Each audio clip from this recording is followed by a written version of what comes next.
بہت شکریہ. میں ممنون ہوں کہ یہ جانتے ہوئے کہ میرا موقف تھوڑا سا مختلف ہے تنظیم اسلامی کے موقف سے، اس کے باوجود مجھے یہاں موقع دیا گیا ہے،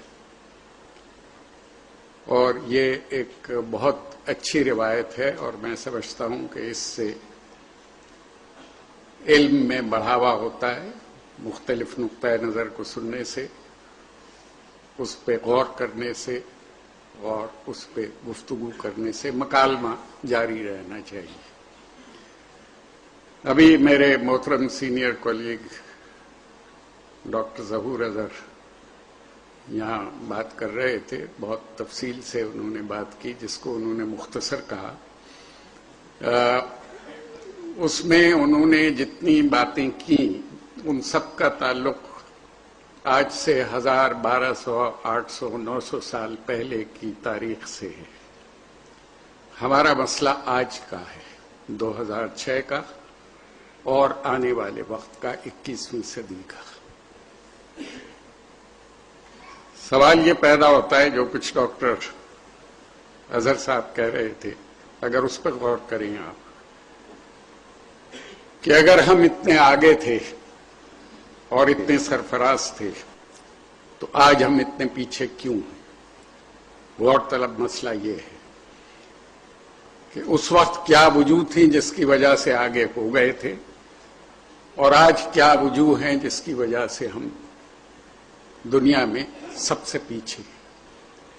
اور جب میں ہم کہتا ہوں تو اس میں تمام دنیا کے مسلمان ملک اور مسلمان آبادی شامل ہے، جس کی تعداد 1 ارب سے زائد ہے. موضوع تھا آج کا روشن خیالی کا پیوند نظام تعلیم میں.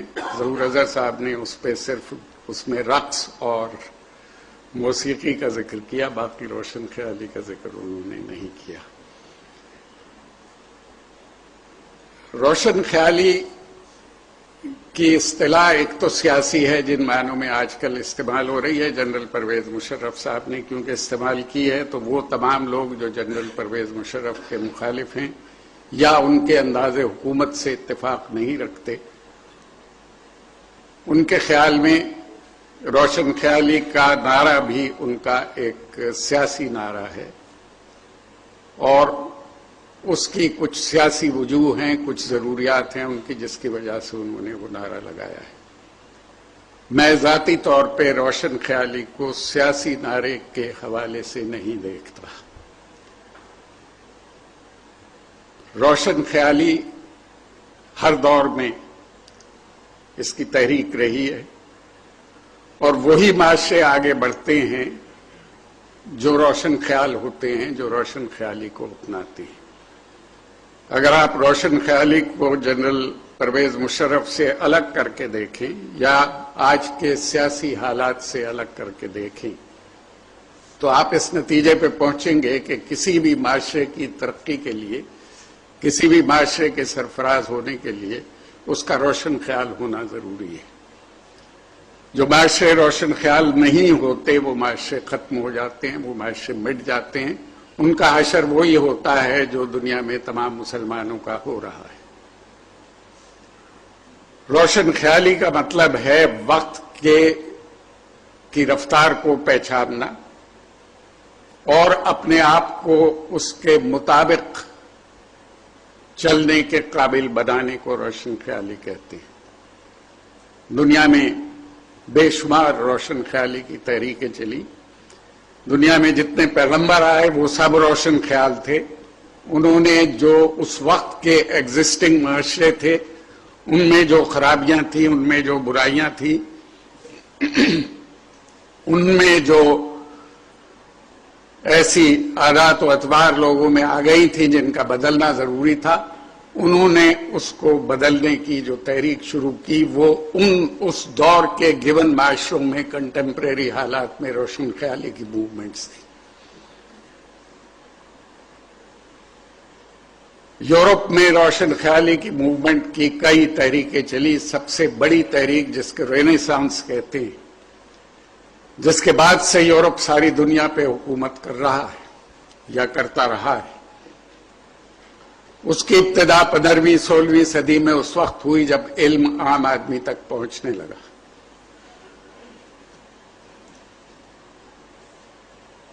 اور اس علم کا پہنچنا پرنٹنگ پریس کی ایجاد سے ریلیٹڈ تھا، کیونکہ پرنٹنگ پریس کی ایجاد ہونے سے پہلے علم زبانی پہنچا کرتا تھا لوگوں تک.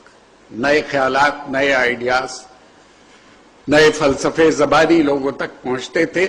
اور تاریخ اس بات کی گواہ ہے کہ ہر حکمران نئے خیالات اور نئے فلسفوں کا مخالف ہوتا ہے، کیونکہ نئے خیالات، نئے فلسفے ان کے اقتدار کے لیے خطرہ ہوا کرتے ہیں. تو جب زبانی علم ترسیل کیا جاتا تھا، جب زبانی لوگوں تک پہنچایا جاتا تھا، اس وقت اس کا روکنا حکمرانوں کے لیے بہت آسان تھا. حکمران ایسے شخص کو جیل میں ڈال کے بھول جاتے تھے، مدتوں جیل میں پڑا رہتا تھا. اس کے بعد کوئی عقل مند وزیر، آج کل بھی بہت سے وزیر عقل مند ہیں ہمارے حکمرانوں کے، کوئی عقل مند وزیر کہتا تھا کسی خوشی کے موقع پہ بادشاہ سے کہ اس شخص کو رہا کر دو. اور اگر کوئی زیادہ خوش قسمت ہوتا تھا روشن خیال آدمی تو بادشاہ ان کو قتل بھی کرا دیتے تھے. بہت سے ایسے ہماری تاریخ میں اور دنیا کی تاریخ میں شواہد موجود ہیں. سقراط کو اس لیے موت کی سزا دی گئی تھی کہ اس وقت کے حکمرانوں کا خیال تھا کہ یہ نئی نسل کو گمراہ کر رہا ہے، نئے خیالات دے رہا ہے جو ان کے اقتدار کے لیے خطرہ ثابت ہوں گے. چنانچہ جب پرنٹنگ پریس کا استعمال شروع ہوا تو یورپ میں چرچ نے اور بادشاہ نے، جن کا دونوں کا آپس میں گٹھ جوڑ تھا اور ہمیشہ ہوتا ہے اقتدار کے لیے، انہوں نے پرنٹنگ کو حکومت کے خلاف بغاوت قرار دیا اور اس کی سزا موت پائی. 1664 تک کتابیں چھاپنے کے الزام میں یورپ میں موت کی سزائیں دی جاتی رہیں. انگلستان میں آخری موت کی سزا کتاب چھاپنے کے الزام میں 1663 میں دی گئی تھی. جس کتاب میں یہ کہا گیا تھا، کتاب پہ لکھنے والے کا نام نہیں تھا، اس میں یہ کہا گیا تھا کہ بادشاہ عوام کے سامنے جواب دہ ہے اپنے عمل کے لیے، اور اگر وہ جواب دہی سے انکار کرے تو عوام کو یہ حق حاصل ہے کہ وہ اس کے خلاف ہتھیار اٹھائیں اور اس کے خلاف بغاوت کر دیں. پبلشر سے اس آتھر کا نام پوچھا گیا، اس نے آتھر کا نام بتانے سے انکار کیا، چنانچہ پبلشر کو موت کی سزا دی گئی. یہ 1663 کا واقعہ ہے. اس پبلشر کا نام جان ٹوائن تھا اور اس کو ایک فل بینچ نے، سٹار چیمبرز کی مشہور عدالت نے انگلستان کی، متفقہ طور پہ موت کی سزا دی، جس پہ عمل ہوا. یہ آخری موت کی سزا تھی کتاب چھاپنے کے الزام میں. لوگ سزائیں بھگتتے رہے اور نئے نئے فلسفے، نئے نئے سوچ، نئی فکر کو عام آدمی تک پہنچاتے رہے. اس سے پہلے علم عام آدمی کے لیے نہیں تھا. بادشاہ اپنے بچوں کو پڑھانے کے لیے محل میں اور حویلیوں میں اتالیق رکھ لیا کرتے تھے. برہمن علم حاصل کرتا تھا اور لوگوں کے لیے علم کی باتیں بتاتا تھا، اور معاشرہ اس کے روٹی روزگار کا، اس کے کپڑے کا، اس کے زندہ رہنے کا بندوبست کرتا تھا. باقی لوگوں کے لیے علم ضروری نہیں سمجھا گیا تھا 5000 سال پہلے ہندوستان میں. صرف برہمن کا یہ حق تھا کہ وہ علم حاصل کرے. آپ دیکھتے ہیں کہ ہمارے ہاں ہندوستان میں جو باہر سے ہمارے حملہ آور آئے اور جنہوں نے فتح کیا ہندوستان کو، بہت بڑے بڑے بادشاہ، ان کے بے شمار آثار آپ دیکھتے ہیں. قلعے ہیں، مسجدیں ہیں، مندر ہیں، گردوارے ہیں، باغات ہیں جہاں وہ سیر کیا کرتے تھے. ان کی بیویوں کے، ان کے اپنے مقبرے ہیں، ان کے پالتو جانوروں کے مقبرے ہیں. ہمیں کسی اسکول، کسی اسپتال کا کوئی آثار ان بادشاہوں کا بنایا ہوا نظر نہیں آتا، کیونکہ ریاست کی ذمہ داری نہیں سمجھی گئی تھی علم دینا. تو جب کتاب نے مقبولیت حاصل کی یورپ میں، باوجود تمام تر سخت ترین سزاؤں کے، ہاتھ کاٹنے کی سزا، کان کاٹنے کی سزا اور موت کی سزا، اس سے جب علم عام آدمی تک پہنچا تو اس علم کی تحریک کو رینیسانس کی تحریک کے نام سے ہم تاریخ میں جانتے ہیں، اور لوگوں نے بادشاہ کے اختیارات کو چیلنج کر دیا۔ اس کے بعد اس تحریک نے ایک انڈسٹریل ریولوشن کو پیدا کیا جس نے ایک ایسا معاشرہ تشکیل دیا جس میں میرٹ کی اور ٹیلنٹ کی قدر تھی، کیونکہ اس سے پہلے کا کئی ہزار سال کا معاشرہ جو تھا وہ صرف ایگریکلچر پہ اکتفا کرتا تھا، اور ایگریکلچر کا دار و مدار قدرت کی فورسز پہ ہے۔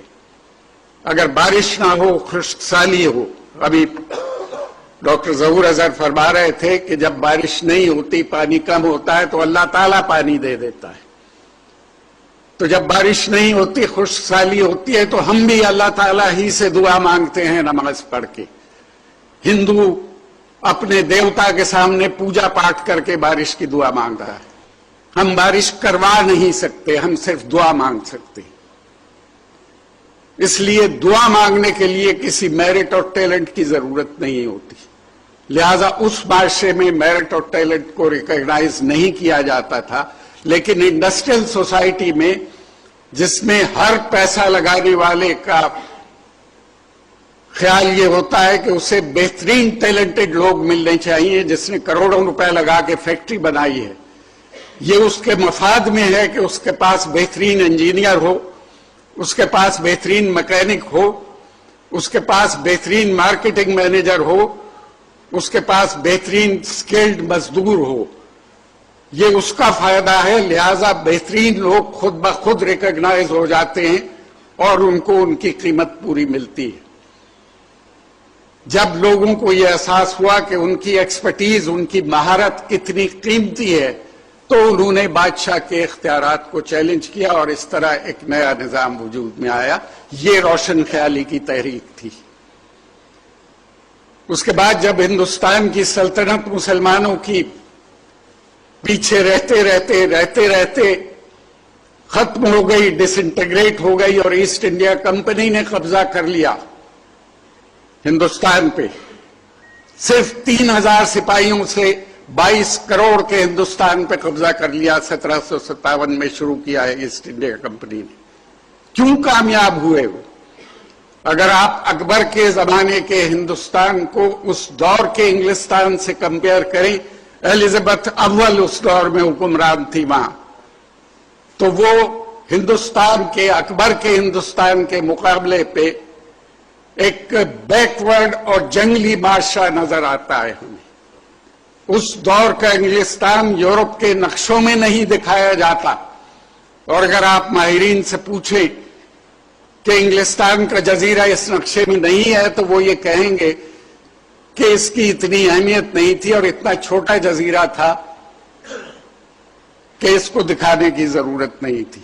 سی پائرٹس کا جزیرہ سمجھا جاتا تھا، سمندری لٹیروں کا جزیرہ۔ وہ دور انگلستان کا سنہری دور سمجھا جاتا ہے، اکبر کا دور ہندوستان میں سنہری دور کہا جاتا ہے۔ ہم بہت آگے تھے ان سے، لیکن اس کے بعد 65% دنیا پہ اسی چھوٹے جزیرے نے، جو 400 سال پہلے نقشے میں نہیں ہوتا تھا، 65% دنیا پہ اس نے قبضہ کیا، اور اس کی سلطنت میں سورج غروب ہونا بند ہو گیا۔ یہ کس لیے ہوا؟ یہ اس لیے ہوا، 3000 سپاہیوں سے اس لیے ہندوستان فتح کرنے میں کامیاب رہی ایسٹ انڈیا کمپنی کہ وہ ایک ایسے معاشرے کی تجارتی کمپنی تھی جو ایک اپ کمنگ معاشرہ تھا، جو ڈائنامک معاشرہ تھا، جو چینج ہو رہا تھا، اور ہندوستان کا معاشرہ ایک ڈیکیڈنٹ معاشرہ تھا، اس میں تنزل کی رفتار بہت تیز تھی۔ اس کے حکمران 15 دن لگاتار مشاعرے کر رہے تھے، اس کے حکمران ہجڑوں کی فوج بھرتی کر رہے تھے اپنی ریاستوں میں، اس کے حکمران رستم اور سوراب کے مرنے کا 40 دن کا سوگ منا رہے تھے۔ رستم اور سوراب کون تھے؟ وہ نواب صاحب کے لڑاکا بٹیر اور تیتر تھے کہ وہ مر گئے ہیں، ان کا 40 دن کا سوگ منایا جائے گا۔ یہ معاشرہ تھا جس کو ایک ترقی پذیر معاشرے نے شکست دی تھی۔ وہ معاشرہ روشن خیال تھا، یہ معاشرہ ایک ڈیکیڈنٹ، سڑا ہوا، ناکام، تنزل پذیر معاشرہ تھا، اور میں سمجھتا ہوں کہ ہمارا معاشرہ آج بھی اسی تنزل کا شکار ہے۔ ہم اس سلائڈ ڈاؤن ورڈ کو، اس تنزل کو روکنے میں ابھی تک کامیاب نہیں ہوئے۔ ہمارے ہاں آج بھی میرے جیسے کمزور نظر کے، جن کو 4 قدم دور چیز نظر نہیں آتی، حبیب بینک پلازا کی چھت پہ کھڑے ہو کے عید کا چاند دیکھتے ہیں، جبکہ آپ 200 سال کے چاند پریڈکٹ کر سکتے ہیں کہ کس وقت اور کس دن نظر آئے گا۔ تو یہ روشن خیالی کا مطلب ناچ گانا رقص نہیں ہے، وہ بھی ایک چھوٹا سا حصہ ہے معاشرے کا۔ رقص اگر برا ہوتا تو جنگل میں مور کبھی رقص نہ کرتا۔ رقص اگر برا ہوتا، موسیقی اگر بری ہوتی تو کوئل اور بلبل کے چہچہانے کی آوازیں کبھی قدرت پیدا نہ کرتی۔ تو میں صرف آپ کو یہ کہہ رہا تھا کہ اگر موسیقی بری چیز ہوتی، میں یہ نہیں کہہ رہا کہ آپ ناچ گانا اپنا لیجئے، مت اپنائیے، کوئی زبردستی نہیں ہے آپ پہ، لیکن اگر موسیقی لے سر بری ہوتی تو قدرت کبھی لے اور سر کو ایجاد نہ کرتی۔ یہ تو قدرت کے بس میں تھا۔ سوال یہ پیدا ہوتا ہے کہ ہمیں آج کی دنیا کا مقابلہ کرنے کے لیے، ہم شکایت کرتے ہیں کہ امریکہ نے ساری دنیا کو غلام بنا لیا، خاص طور پہ مسلمانوں کو غلام بنا لیا۔ ہمیں اس کے لیے کیا کرنا چاہیے؟ ہمیں کیوں غلام بنا لیا؟ ہمیں اس لیے غلام بنا لیا کہ ہم دنیا کا ساتھ دینے کے قابل نہیں رہے۔ ہم نے علم کو صرف 1000 سال پہلے، 500 سال پہلے، 700 سال پہلے، 1500 سال پہلے یا 2000 سال پہلے کی تاریخ تک قید کر کے رکھ دیا۔ زمانہ ہمیشہ آگے کی طرف چلتا ہے۔ میں آپ سے یہ نہیں کہتا کہ آپ اپنے عقائد چھوڑ دیں، میں آپ سے یہ نہیں کہتا کہ آپ اپنے فنڈامنٹلز کو چھوڑ دیں، میں آپ سے یہ کہتا ہوں کہ آپ اپنے فنڈامنٹلز کو، اپنے عقائد کو اگر موجودہ دور کے مطابق منطبق نہیں کر سکتے تو وہ آؤٹ ڈیٹڈ ہے۔ اور اگر آپ کا ایمان یہ ہے جو میرا ہے کہ اسلام ہر دور کے لیے ہے، تو پھر اس کو ہر دور میں کامیاب ہونا چاہیے، اور اس کی کامیابی کے لیے یہ ضروری ہے کہ اسے ہر دور میں امپلیمنٹ ہونے کے قابل ہونا چاہیے۔ 50 سال میں فلسفے آؤٹ ڈیٹ ہو جاتے ہیں، 1500 سال یا 2000 سال تو بہت لمبا پیریڈ ہے۔ 50 سال میں آج آپ جس مائک پہ بات سن رہے ہیں، آپ ٹیلی ویژن پہ جس پہ تصویریں دیکھتے ہیں، آپ ریڈیو جس پہ تقریریں کرتے ہیں، وہ آج سے 50 سال پہلے، وہ آج سے 60 سال پہلے آپ کو اویلیبل نہیں تھے۔ مسجدوں میں فساد بھی ہوئے لاؤڈ سپیکر کے استعمال پہ، ریڈیو کو شیطانی آلہ بھی قرار دیا گیا، طالبان نے ٹیلی ویژن بھی ختم کیے افغانستان سے۔ لیکن سوال یہ ہے کہ کیا آپ کے ان چیزوں کو ختم کر دینے سے دنیا کا رنگ بدل جائے گا؟ دنیا اپنے راستے پہ چلتی رہے گی، آپ دنیا سے پیچھے رہ جائیں گے، ہم آلریڈی دنیا سے پیچھے رہے ہوں گے۔ لہذا روشن خیالی کی تعریف کو سمجھنا ضروری ہے۔ روشن خیالی ہرگز لادینیت کا نام نہیں ہے، روشن خیالی ہرگز صرف رقص اور موسیقی کا نام نہیں ہے، روشن خیالی ہرگز دین سے دور ہو جانے کا نام نہیں ہے۔ روشن خیالی کا مطلب یہ ہے کہ ہم زمانے کا ساتھ دینے اور زمانے کا مقابلہ کرنے کے قابل ہوں. اور زمانے کا مقابلہ کرنے کے قابل اسی وقت ہو سکتے ہیں جب اس دور کا علم ہمارے پاس ہو جس دور میں ہم زندہ ہیں. ہم آج سے 100 سال پہلے کے معاشرے میں زندہ نہیں رہ سکتے. ہم آج سے 200 سال پہلے کے معاشرے میں زندہ نہیں رہ سکتے. ہمیں 2006 میں زندہ رہنا ہے اور ہمارے آنے والی نسلوں کو 2020 میں، 2030 میں، 2040 میں زندہ رہنا ہے. جو اس قسم کی زندگی ہوگی، اس قسم کا معاشرہ ہوگا، اس قسم کا زمانہ ہوگا، اگر اس کے مقابلے کے لیے آپ تیار ہوں گے تو آپ سرفراز ہوں گے، ورنہ پھر ایک ٹیلی فون پہ ہی کسی ملک کے سربراہ کے آپ کو اپنی پالیسیاں تبدیل کر لینی پڑیں گی. اور یہ اسی صورت ممکن ہے مقابلہ کرنا جب آپ علم میں ان کے ساتھ ہوں. اور آخری بات یہ ہے کہ جو علم روشن خیالی پیدا نہیں کرتا ہے، جو علم روشن خیال نہیں ہوتا، وہ علم نہیں ہوتا. علم کو آپ پابند نہیں کر سکتے، علم کو آپ محدود نہیں کر سکتے، اور علم کو آپ صرف یہ نہیں کہہ سکتے کہ اس کا تعلق صرف عبادات سے ہونا چاہیے. اگر صرف عبادات ہی مقصد ہوتا تو ہندو جوگیوں کی طرح آپ جنگل میں جا کے جھونپڑی ڈال لیجئے، اللہ تعالیٰ سے لو لگا لیجئے اور جتنا چاہیں آپ عبادت کرتے رہیں وہاں بیٹھے. مگر میرے خیال میں اس کی تو آپ کو اجازت نہیں دی گئی یا مشورہ نہیں دیا گیا. آپ کے لیے دنیا اتنی ہی امپورٹنٹ ہے جتنا آپ کا خدا سے تعلق ہے، اور اس خدا سے تعلق کو آپ کے دنیا میں کامیابی کا ذریعہ بننا چاہیے. اور وہ اسی وقت ممکن ہے جب آپ اپنے عقائد کو، جب آپ اپنے فیتھ کو، جب آپ اپنے ایمان کو اس قابل بنائیں گے کہ وہ آج کی دنیا میں امپلیمنٹ ہو سکے اور دنیا دیکھ سکے کہ یہ قابل عمل فلسفہ ہے. صرف باتیں کرنے سے مسائل حل نہیں ہوا کرتے. لہذا میری درخواست یہ ہے کہ روشن خیالی کے معنوں کو سیاست سے الگ کر کے دیکھیے، اور روشن خیالی کی مخالفت صرف اس وجہ سے نہ کریں کہ روشن خیالی کا نعرہ ایک فوجی ڈکٹیٹر نے لگایا ہے جس نے ناجائز طور پہ حکومت پہ قبضہ کیا ہے، لہذا اس کی مخالفت ہم پہ فرض ہے. وہ جس روشن خیالی کی بات کرتا ہے اس کو ضرور کریٹیسائز کیجئے، مگر روشن خیالی جو صحیح روشن خیالی ہے اس کے بغیر ہمارے معاشرے کی ترقی اور فلاح ممکن نہیں ہے. آپ کا بہت بہت شکریہ کہ آپ نے صبر سے وہ خیالات سنے جن سے شاید آپ کی اکثریت کو اتفاق نہ ہو. Thank you very much.